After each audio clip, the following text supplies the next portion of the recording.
ఓం నమ శివాయ. కార్తీక పురాణం 6వ అధ్యాయం.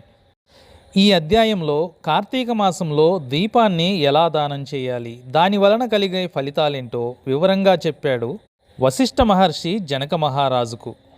ఈ కార్తీక మాసంలో ప్రతిరోజు దీపాన్ని దానం చేసి చివరి రోజు పిండితో చేసిన వత్తితో దీపం చేసి దానమిచ్చినట్లయితే సకల సిరి సంపదలు తప్పక కలుగుతాయి.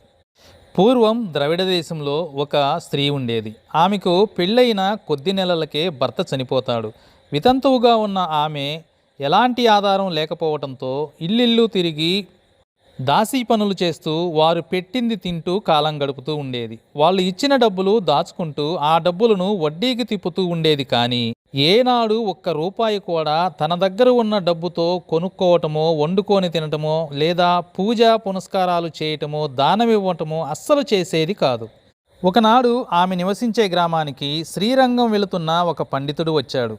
ఆ విప్రుడు ఈమె పరిస్థితి చూసి జాలిపడి ఈమె దగ్గరకు వచ్చి, అమ్మా, నేను చెప్పే మాటలు నిన్ను బాధించవచ్చు, కానీ జాగ్రత్తగా విను, నీ మంచి కోసమే చెబుతున్నాను అని ఈ విధంగా చెప్పసాగాడు.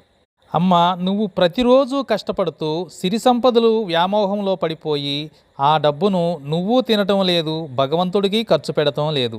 నీకు నీవారు అంటూ ఎవరూ లేరు కదా, మరి ఇంత ధనాన్ని దాచి ఏం చేస్తావు? ఆ ధనంతో నువ్వు సుఖపడటం లేదు కదా, ఇతరులు సుఖపడటం లేదు. అమ్మ, ఈ శరీరం మాంసము ఎముకలతో చేసిన గూడు. ఇది ఎల్లకాలము ఉండదు, అశాశ్వతమైనది. ఏదో ఒకరోజు ఈ ప్రాణం అనంతవాయువుల్లో కలిసిపోతుంది. అటువంటి శరీరం కోసం పనికిరాని ప్రాకులాటం దేనికమ్మా? నిప్పులో పడిన మిడతలాగా ఈ శరీరం కాలిపోతుంది. కానీ ఈ శరీరంలో ఉన్న జీవుడి సంగతి ఏమిటి? ఇదేనా మన జీవిత లక్ష్యం? ఎన్ని జన్మలు ఎత్తినా సరే ఇలా ఈ సుడిగుండంలో కొట్టిమిట్టాడుతూ ఉండవలసిందేనా అని హితబోధ చేశాడు.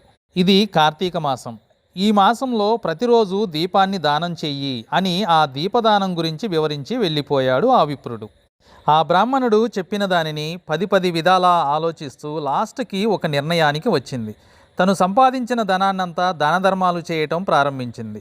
బ్రాహ్మణుని మాట యందు నమ్మకముంచి అతడు చెప్పినట్లుగానే ఒక సద్బ్రాహ్మణునికి పిండితో చేసిన ప్రమిదతో దీపదానం చేసింది కార్తీక మాసం మొత్తం. అలాగే కార్తీక పురాణాన్ని ప్రతిరోజు వింటూ కాలం గడిపింది. చివరకు ఆమె ఈ శరీరాన్ని వదిలి కైవల్యాన్ని పొందింది అని అన్నాడు. చూశారు కదా, లోభగుణం నరకానికి దారి చూపిస్తుంది. మనం సంపాదించిన ధనాన్ని మనం అనుభవిస్తూ దాన ధర్మాలు చేయాలి, అంతేకాని కేవలం కూడబెట్టడం కోసం సంపాదించకూడదు. 6వ రోజు ఉసిరి తినకూడదు, పంటితో నమిలి తినే ఆహార పదార్థాలు తినకూడదు. ఓం నమ శివాయ.